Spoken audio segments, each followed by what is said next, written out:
नमस्कार, सार्वमंथन न्यूज महाराष्ट्रमध्ये आपलं स्वागत. पाहुयात आजची सविस्तर बातमी. Okay, welcome to the press conference. आज मुद्दामून एक महत्त्वाच्या विषयासाठी आपल्याला इथं बोलवलं आहे. गेल्या अनेक वर्षापासून आपल्याला माहिती आहे की महाराष्ट्रामध्ये गुटखाबंदी केलेली आहे. आपल्या FSSAI ॲक्टच्या सेक्शन 30 अंतर्गत प्रतिबंधित जे फूड आयटम्स आहेत त्याच्यामध्ये गुटखा आणि तत्सम आयटम जे आपले आहेत त्याच्यावरती गुटखाबंदी केलेली आहे. त्याच्यावरती आपण अनेक वेळा कारवाई करतो, रेड्स करतो, फाईन करतो, FIR करतो. त्याच्यामधल्या प्रोव्हिजननुसार जेल पण होते, प्रॉसिक्युशन पण चालू आहेत. परंतु प्रोहिबिटेड आयटम असतानाही, फूड आयटम असतानाही महाराष्ट्रातल्या ऑलमोस्ट सगळ्या ठिकाणी हा गुटखा विकला जातो आणि कंझ्युम केला जातो. ही रियालिटी आपण बघतोय. मग याच्यावरती पर्याय काय? एन्फोर्समेंट तर चालू आहे, ते आपण आता जास्त स्ट्रिक्ट करत आहोत, तर ते चालूच राहील.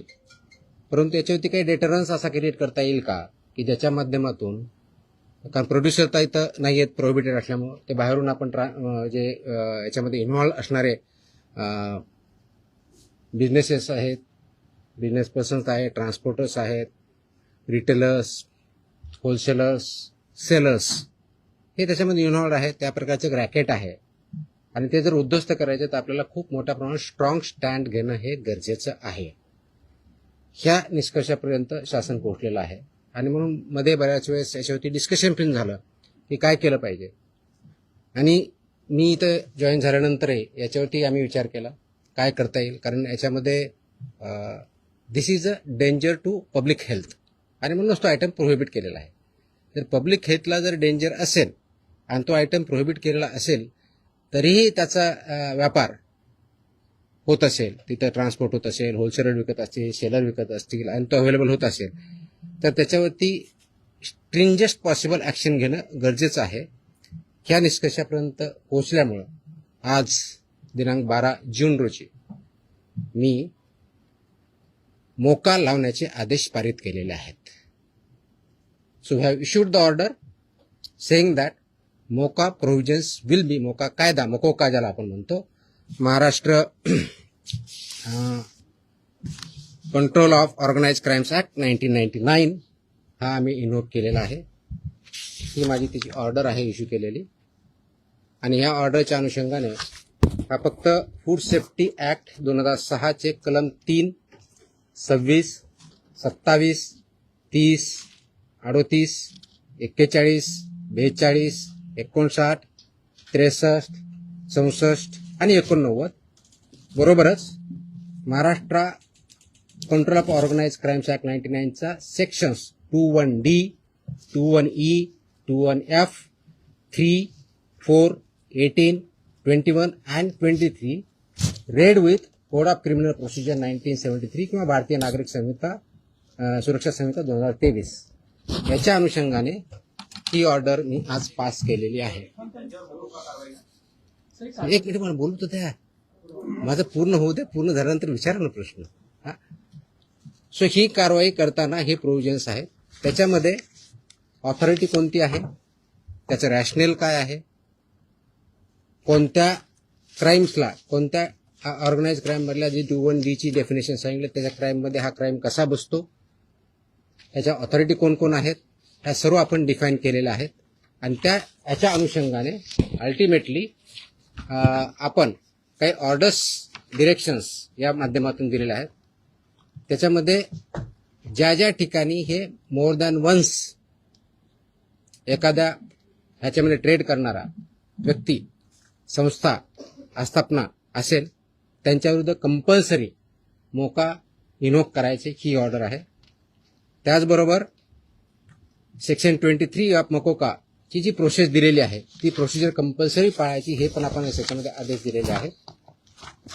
त्यानंतर persons and entities against whom MOCOCA shall be invoked are manufacturers and producers of prohibited food products, number 1. Number 2, financiers funding their manufacture, procurement or distribution. Number 3, interstate and intrastate suppliers and commission agents. Number 4, transporters and vehicle operators, including agents who book or arrange transport. Number 5, godown operators, warehouse owners and store managers who knowingly store such products. 6th, wholesale dealers and distributors. 7th, sub-dealers and semi-wholesaler agents. 8th, retail sellers forming part of an identified organized network. And 9, any other person who knowingly facilitates, abets, conceals or assists any of the above.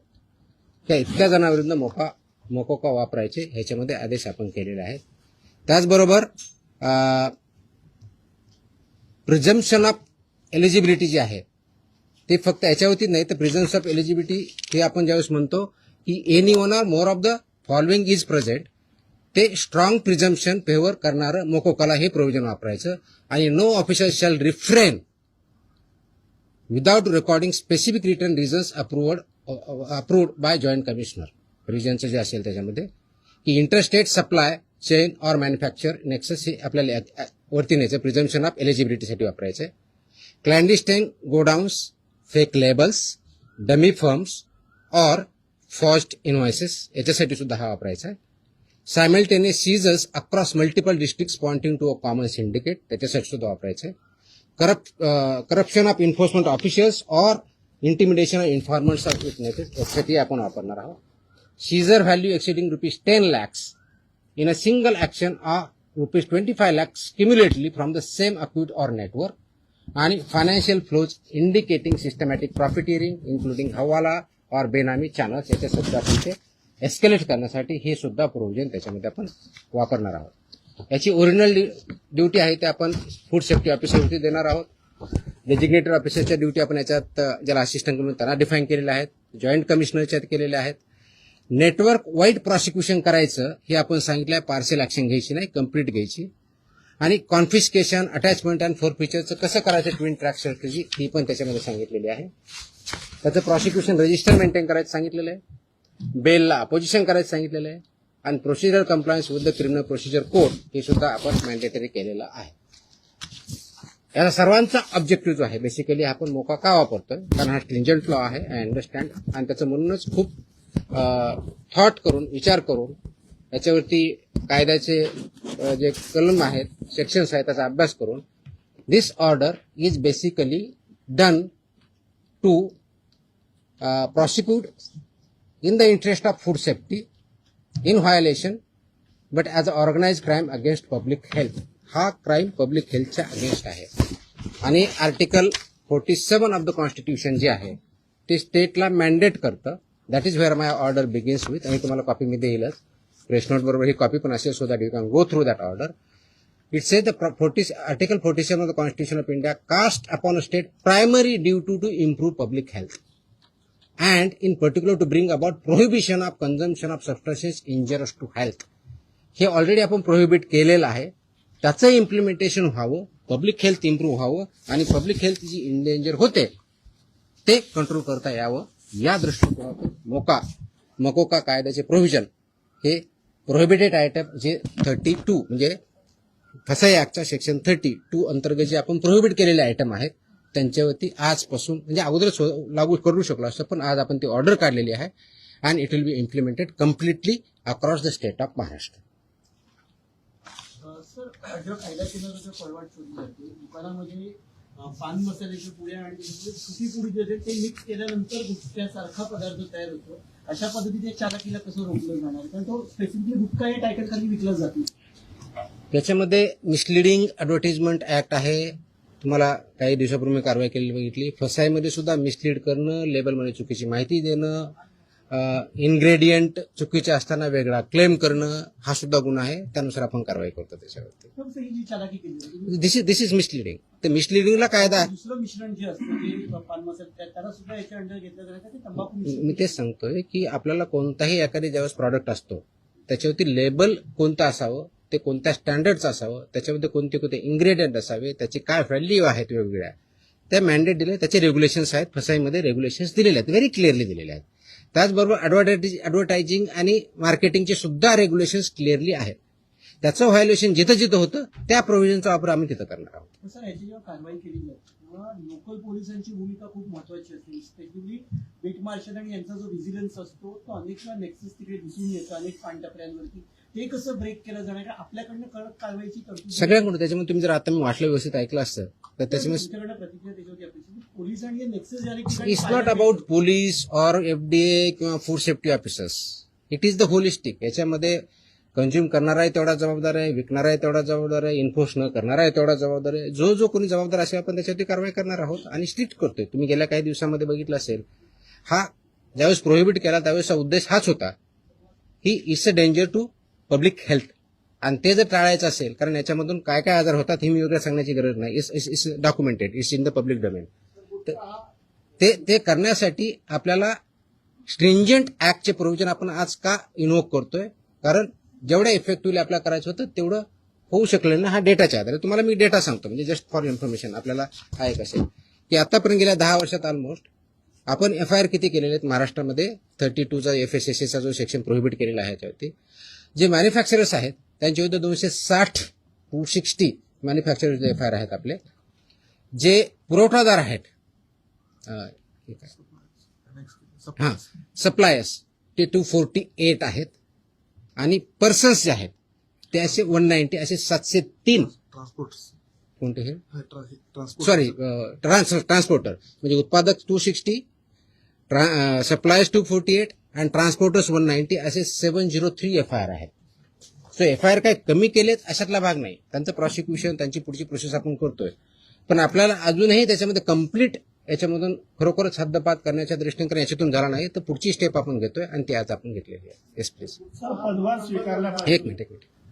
गुटखा हा 2 number धंदा आहे आणि याच्यामध्ये खूप मोठं अर्थकारण आहे आणि ज्याच्यामध्ये पोलीस प्रशासन सुद्धा मोठ्या प्रमाणात, खास करून बॉर्डरवरचे जे जिल्हे आहेत किंवा बॉर्डरवरचे जे पोलीस स्टेशन आहेत तर तिथून मोठ्या प्रमाणात गुटखा सप्लाय होतो. आता मी ज्या भागात धाराशिव जिल्ह्यामध्ये पोलीस स्टेशनच्या मोठ्या प्रमाणात पोलीस प्रशासन काही गाड्या पकडतं, काही गाड्या सोडतं, असे पण आपण मी जे सांगितलंय की दोज हु आर रिस्पॉन्सिबल त्यांच्यावरती आपण कारवाई करणार, कुणी असू द्या. म्हणजे माझे अधिकारी होऊ शकतात, इन्व्हॉल्व जर असतील तर दुसरे कोणी असू शकतात. त्याच्यामध्ये एड्स, अबेट हे शब्दप्रयोग आपण जे केलेले आहेत त्याच्यामध्ये त्यांचं इन्व्हॉल्वमेंट जर सिद्ध झालं तर आपण त्यांच्यावरती कारवाई. नाही FIR आतापर्यंत झालेले आहे. पण ते प्रूव्ह करण्यासाठी, you are not getting my point, ते प्रूव्ह करण्यासाठी लेट मी आन्सर दॅट. ते प्रूव्ह करण्यासाठी आपल्याला ते डॉक्युमेंटरी एव्हिडन्स लागतील, आपल्याला एव्हिडन्सेस लागतील. असे आपल्याकडे सापडले तर डेफिनेटली आपण कारवाई करू. Let me complete. याच्यामध्ये आमचे काही अधिकारी इन्व्हॉल्व आहेत असं खूप अलिगेशन होतात, कंप्लेन येतात, आम्ही त्या व्हेरीफाय करतो. पुढच्या काही दिवसामध्ये असे काही अधिकाऱ्यांचं इन्व्हॉल्वमेंट आहे किंवा नाही याच्याबद्दलचे इन्व्हेस्टिगेशन आमच्याकडे सध्या चालू आहेत. त्याच्यातून जे रिझल्ट येतील ते आपल्यापर्यंत येतीलच. तर आपण पदभार स्वीकारल्यापासून अनेक कारवाया केलेल्या आहेत. आतापर्यंत जेवढ्या कारवाया झाल्या साधारणपणे किती कारवाया झाल्या, किती तो डेटा मी प्रेसमध्ये दिलेला आहे ना. नवीन नाही मी डेटा मी प्रेसमध्ये दिलेला आहे. टीव्हीला त्या बाईट स्वरूपात लागतात. नाही टोटल आता काही कारवाई केल्या खूप केल्यात. सर दररोज मी प्रेस देतोय. झालेली अटक आणि किती आहे किती गुन्हे दाखल झाले? देतो. Yes please. प्रोहिबिटेडची एका वेळेस एक minute. I answer every question. Let me I come to. हा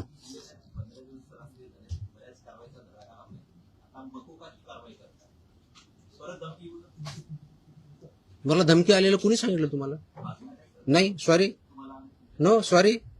प्लीज लुक ॲट ती जुनी क्लिप आहे, कमीत कमी 10 वर्षापूर्वीची आहे. Look at the clip. आताची क्लिप नाही याची ती. दॅट वॉज नाही that clip if I remember correctly, मला आठवत नाहीये, इफ आय रिमेंबर करेक्टली बहुतेक ती पुण्यातली क्लिप आहे. फेनावाजी PMPM आहे. चेकआउट. तुम्ही बघा ते क्लिप आताची नाही, मला कोणतरी पाठवली, मला कोणतरी विचारलं, मला अशी धमकी नाही आलेली. येतो मी त्यांना. Let us focus on this. There are so many issues. Let us focus on this. Please. I'll answer on this one. 2 दिवसापूर्वी संभाजीनगरमध्ये FDAच्या पथकावर दगड फेकला आणि अधिकाऱ्यांना स्कॉर्पिओ गाडी त्यांच्या अंगावर आणण्याचा प्रयत्न केला. त्यांच्यावर पण मुकोबा अंतर्गत कारवाई होती. आता हे जे मी तो exactly that's what I am saying. कारण मोकोका क्लॉज वापरण्यासाठी ज्या काही प्री कंडिशन्स आहेत त्या फुलफिल झाल्या डेफिनेटली करणार आम्ही. कारण त्याला एका गुन्ह्यासाठी होत नाही. It has to be more than one offence in last 10 years. त्यांच्यावर जर झालेला असेल तर डेफिनेटली आम्ही करू. कारण त्याचं कंडिशन फुलफिल करायला पाहिजे. अदरवाईज आमचे FSSAचे ऍक्ट, BNS ऍक्ट आम्ही ते वापरतोच आहोत. आज ती जे हल्ला झाला त्याच्यावरती इमिजिएटली स्विफ्ट कारवाई पण झाली. 7 का 8 लोक त्याच्यामध्ये अरेस्ट पण झाले immediately. I spoke on with DGP also. DGPने सुद्धा इमिजिएटली त्याच्यावरती इन्स्ट्रक्शन देऊन कारवाई केली. अँड अशा प्रकारचे हल्ले आम्ही भिणार नाही. Very clearly will protect our officers आणि those who take law into their hands will show force of the law. एक मिनिट. Yes yes. नाही बाजूला तुमच्या बताऊंगा. मेरी हिंदी इतनी अच्छी है ही नहीं, जितनी भी टूटी फूटी है उसमें बात करूंगा. बोलूंगा. एक मिनिट तुम्हाला उत्तर दिलं ना मी. आपण एकदा मराठी पूर्ण करून घेऊया, मग आपण अरे थांबा ना तुम्ही. मी इथंच आहे. मी कुठे पळून नाही चाललोय. सिस्टमॅटिक व्हायचं. भिवंडीमध्ये जे आहे ते नकली व्यक्ती अधिकाऱ्यांना अटक करण्यात आलेली आहे. त्यामुळे कशा पद्धतीने जर एखाद्या वेळी आपण ज्यावेळी थाळी टाकतो आय कार्ड असतं ऑफिसरकडे. Simple.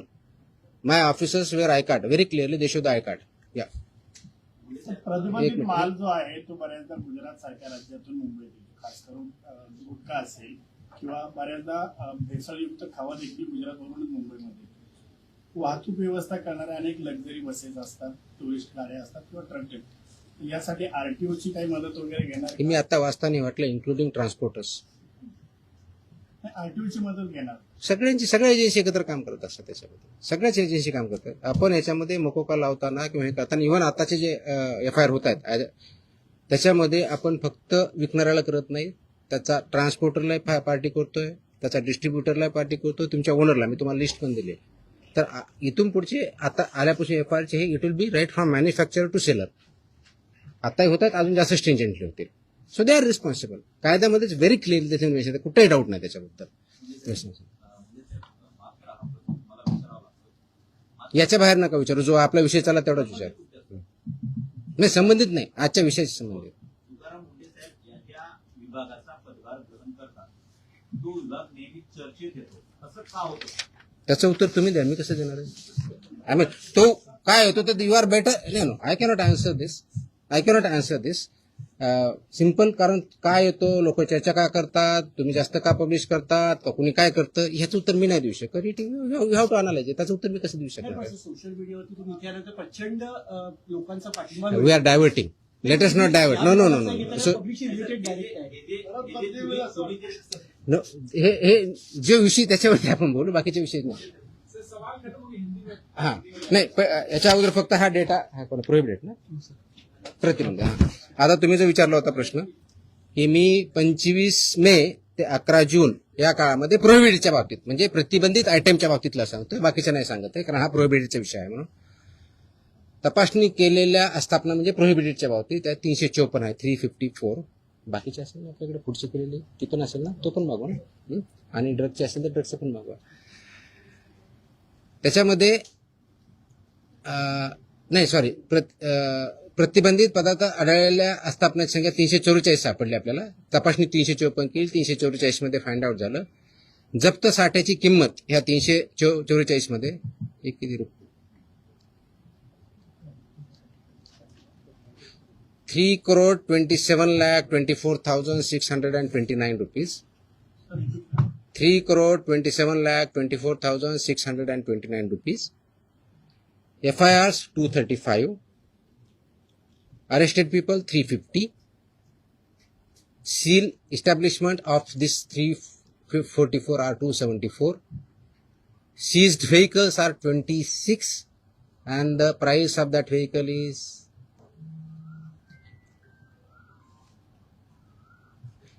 13,39,500. Sorry, 1,33,95,000. So this is about 25 मे ते 11 जून प्रोहिबिटेड आयटमच्या बाबतीत जी मोकोका आपण लावला त्याच्या बाबतीतची माहिती आहे. 26. त्याची कॉपी पाहिजे, कॉपी द्या सर्वांना. Okay. So I am giving you the press note detail in Marathi. and I'm attaching the order also, so you are aware of this. Order is in English. ते आम्ही मराठीमध्ये आम्ही पाठवतो आमच्या ऑफिसला. पण इट्स बिग ऑर्डर ऑर्डर आहे. जवळजवळ किती पानाची आहे? 8 पानाची ऑर्डर आहे. कारण याच्यामध्ये रॅशनल डिस्ट्रीब्यूट सगळं आहे. So will get this one. Rate note plus this one. हिंदीमध्ये माझी हिंदी चांगली नाही होत एवढी यार. मैं इतना बुरा लगूंगा उसमें. मैं इंग्लिश में बोल सकता हूँ. हाँ हाँ हाँ.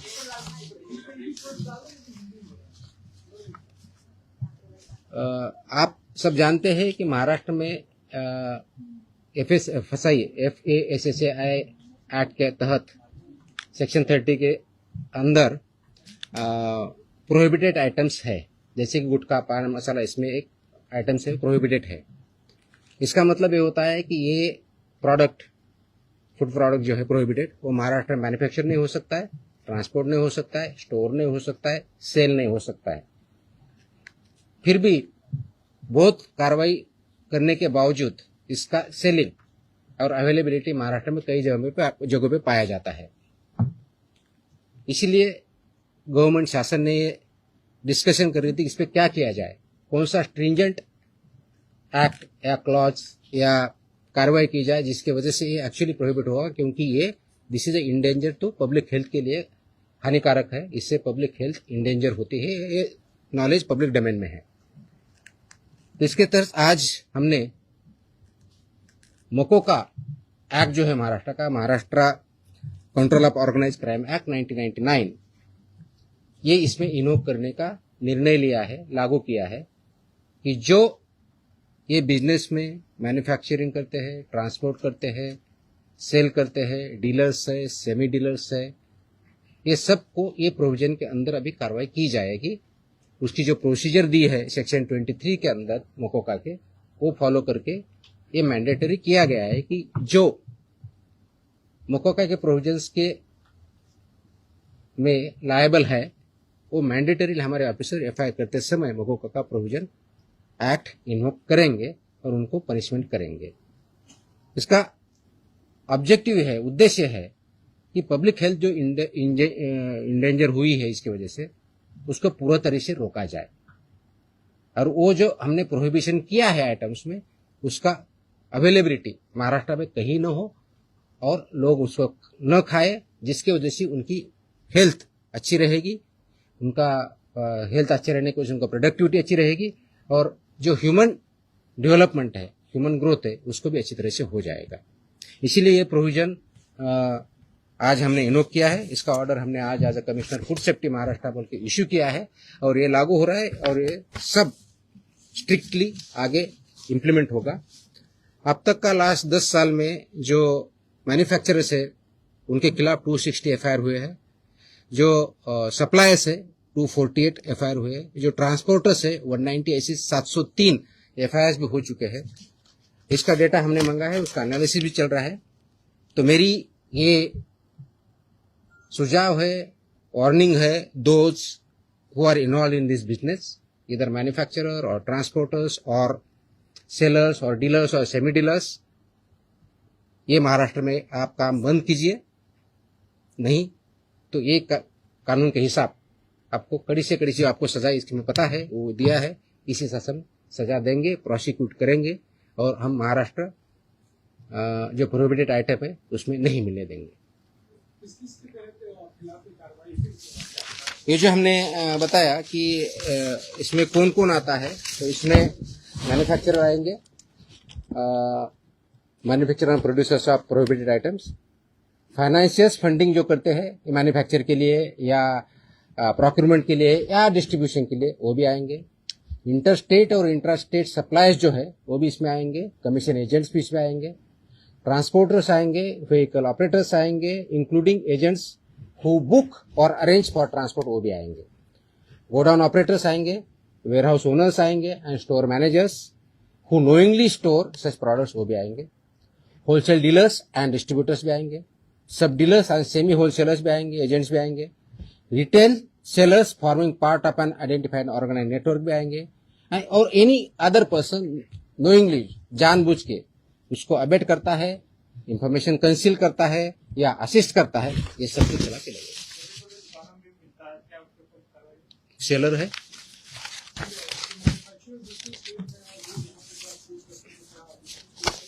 So it's a part of syndicate. Syndicate K definition में सब कुछ आया है.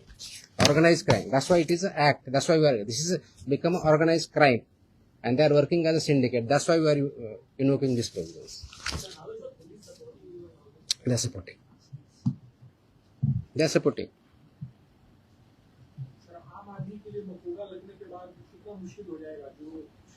आम आदमी को क्यों मुश्किल होगा?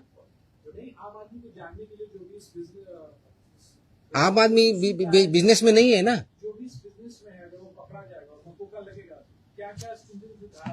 ये तो आप मोकाके में क्लियरली है ना, लाइफ इम्प्रिजनमेंट प्रोविजन आहे ना। किती सजा त्याची? किती वर्ष ते काढा जरा प्रोविजन। ऑफकोर्स दे प्रोसिक्यूट होंगे, कोर्ट में केस चलेगा। हाँ ऑफकोर्स आपको बेल अपोज कर हमने बता ही दिया ना कितना।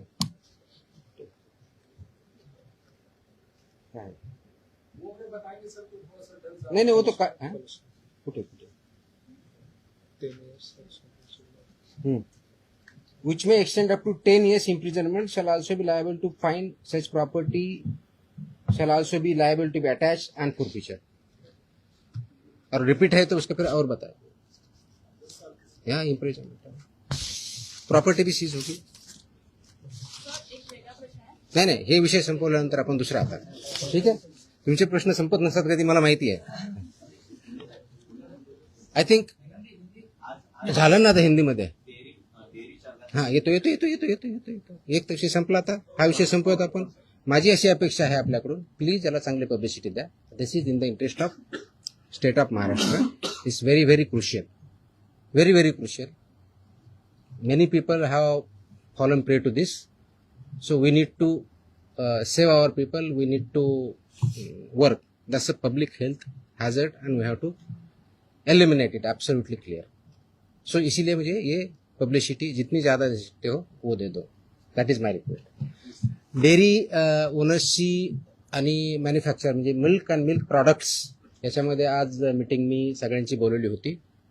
उद्देश हा होता की डेअरी सेक्टरमध्ये जे फसाईचे रेग्युलेशन्स आहेत, स्टँडर्ड्स आहेत, म्हणजे सगळ्या सेक्टरमध्ये आहेत, त्याच्यामध्ये डेअरीचे पर्टिक्युलरली बोलवली होती. कारण तो खूप मोठा इश्यू आहे, अनेक वर्षापासून आहे. अत्यंत चांगले लोक काम करणारे त्याच्यात आहेत आणि काही त्याच्यामध्ये चुकीचं काम करणारे पण आहेत.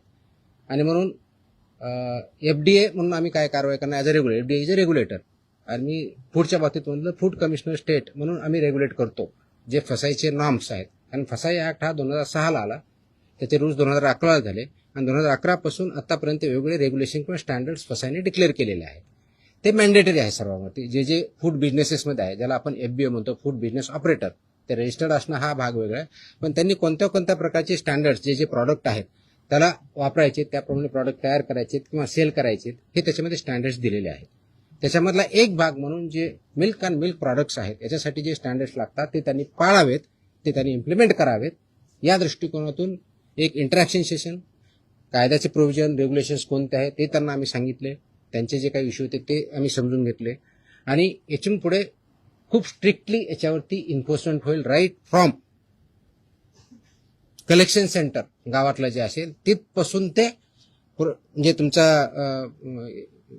MBO असेल, म्हणजे तुमचं जे चिलिंग सेंटर असेल, कलेक्शन सेंटर्स असेल, चिलिंग सेंटरपासून तुमच्या डेअरीपर्यंत जात असेल, मग तुमचा दूध प्रॉडक्ट बनवणार किंवा पनीर बनवणार तिथपर्यंत जात असेल, ते प्रॉडक्ट बनवून ते कंझ्युमरपर्यंत जात असतील, ही सगळी चेनमध्ये जे जे त्याच्यामध्ये इन्व्हॉल्व आहेत त्यांनी हे सगळे स्टँडर्ड्स पाळले पाहिजेत, इम्प्लिमेंट केले पाहिजेत आणि त्याच्यामुळे चुकीचं काही होणार नाही हे त्यांना समजून सांगण्यासाठी, कायद्याचे प्रोव्हिजन समजून सांगण्यासाठी आम्ही मीटिंग बोलवली होती, इंटरॅक्शन केली. मी एक प्रेझेंटेशन पण केलं की कायदा काय सांगतो, नाही केलं तर त्याचे काय प्रोव्हिजन होतात. तर 2-3 ठळक ज्या गोष्टी आहेत त्याच्यामधल्या, तर एक पहिलं की अनसेफ फूड हे कशाही परिस्थितीत टॉलरेट केलं जाणार नाही, इन्क्लुडिंग मिल्क प्रॉडक्ट्स. अनसेफ फूडची डेफिनेशन कायद्यात दिलेली आहे, त्याच्यामुळे इथे बोलत नाही, ते तुम्ही वाचू शकता, त्याच्यात क्लिअरली आहे. दुसरं अडल्चरेटेड फूड, तिसरं मिसब्रँडेड, चौथं सबस्टँडर्ड आणि अजून काय एवढंच नाही. सो अशा प्रकारच्या कॅटेगरी आहेत आणि या प्रत्येक कॅटेगरीला काय पनिशमेंट आहे हे कायद्यामध्ये दिलेलं आहे. तर ते व्हायलेट तुम्ही करू नये.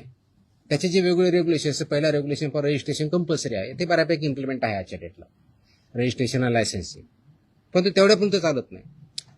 फूड प्रॉडक्ट्सचे जे 2011चे स्टँडर्ड्स आहेत ते बऱ्याच वेळेस कॉम्प्रोमाइज केले जातात, ते करता येणार नाही.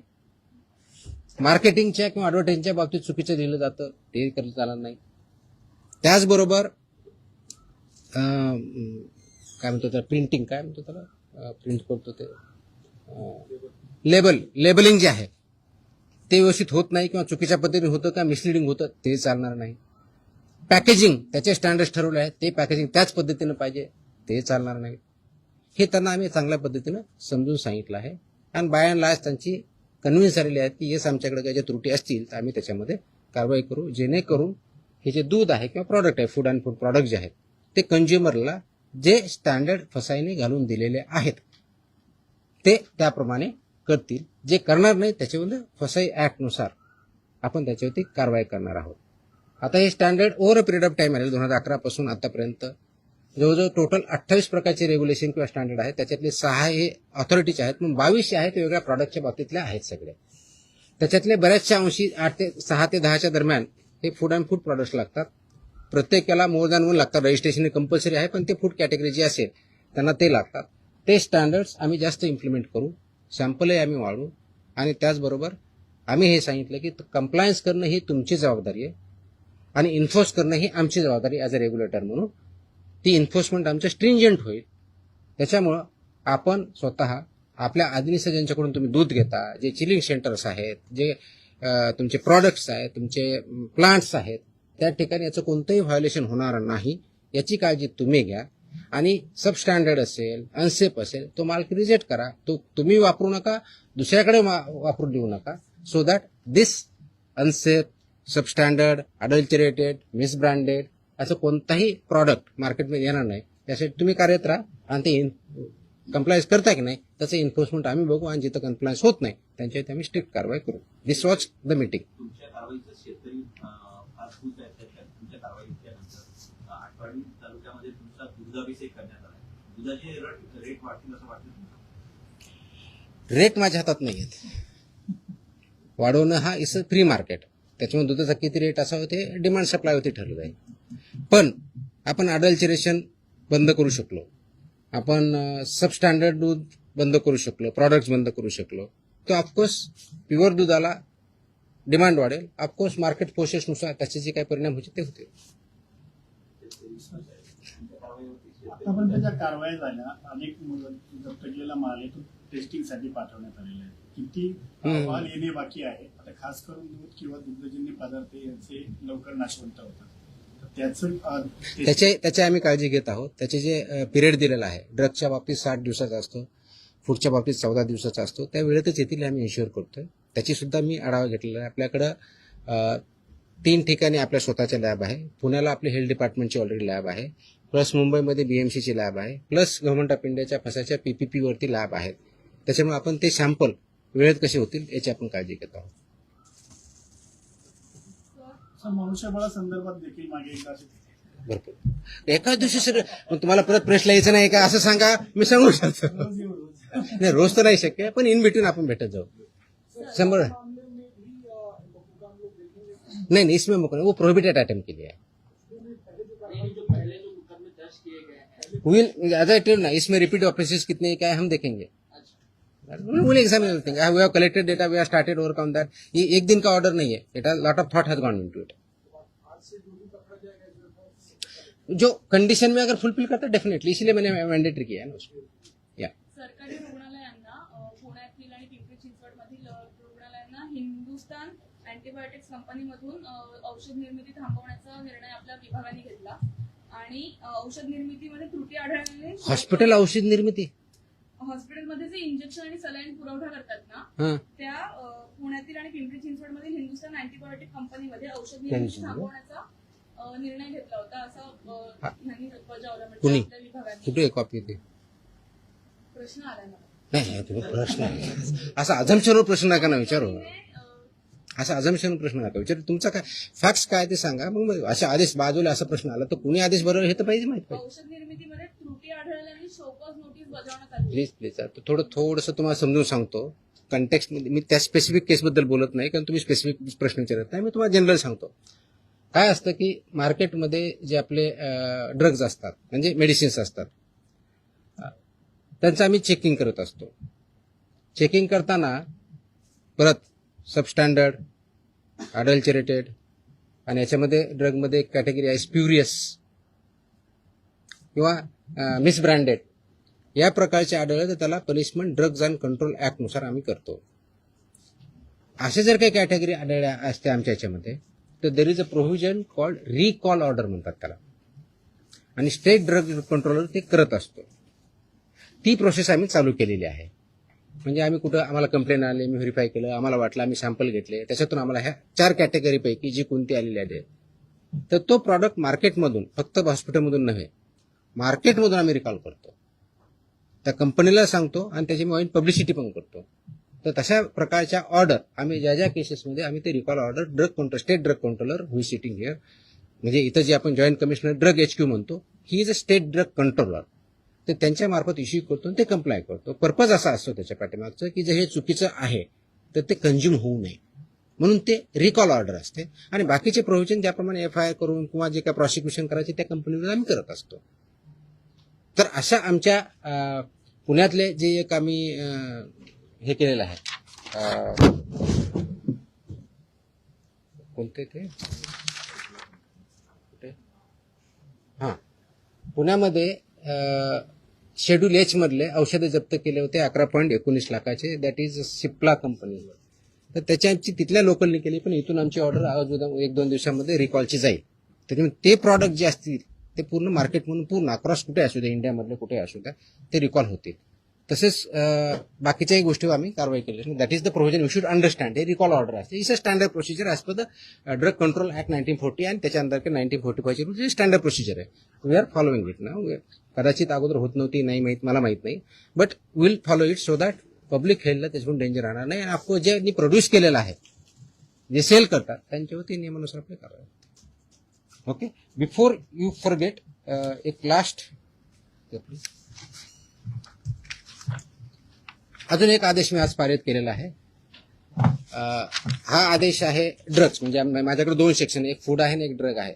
हा आदेश आहे की बऱ्याच ठिकाणी आमच्याकडे कंप्लेन येतात माहिती भेटते की हॉस्पिटलमध्ये कुणी पेशंट ॲडमिट जर असेल आणि त्याला जे काही औषधी लागत असतील तर ते त्यांच्याच फार्मसीमधून घ्यायचे अशा काही कंप्लेंट असतात आमच्याकडे. By law they cannot force any hospital तिथूनच घ्यायचं मॅन्डेट नाही आहे. त्याचे आदेश आम्ही जारी केलेले आहेत. आदेश त्याची पाहिजे तो कॉपी आम्ही प्रेस कदाचित उद्या देऊ दिली का त्या पण माहितीसाठी म्हणून देतोय की ऑलरेडी केले की असं त्यांना करता येत नाही. कोणत्याही पेशंटला जर बाहेरून आणायचं हा त्यांचा चॉईस आहे. यू कॅनॉट फोर्स एनीबडी की तुमच्याच फार्मसीमधून किंवा ह्याच फार्मसीमधून किंवा त्याच फार्मसीमधून घ्या हे तुम्ही पेशंटला फोर्स करू शकत नाही. हे आम्ही सगळ्यांना ऑर्डर काढलेली आहे आणि इट विल बी इन्फोर्स्ड कारण तो सिटिझन्सचा किंवा पेशंटचा राईट आहे कुठून परचेस करायचा. त्यांना तुम्हाला प्रिस्क्रिप्शन द्यावं लागेल. प्रिस्क्रिप्शन दिल्यानंतर त्यांना जिथून आणायचे तिथून आणतील. त्याच्यामुळे यू कॅनॉट फोर्स की तुमच्याच फार्मसीमध्ये घ्यावा. तो पण आदेश आज आम्ही पारित केलेला आहे. जर डॉक्टरने लिहून दिलं तो त्याच्या जो प्रिस्क्रिप्शन किंवा पुढे जे काही लिहून देईल ते फक्त त्याच्याच मेडिकलमध्ये अवेलेबल असतं. जर दुसरीकडे घ्यायला लागला तर तिथं उपलब्ध नसतं. असं का बरं होईल? हो सर आहे.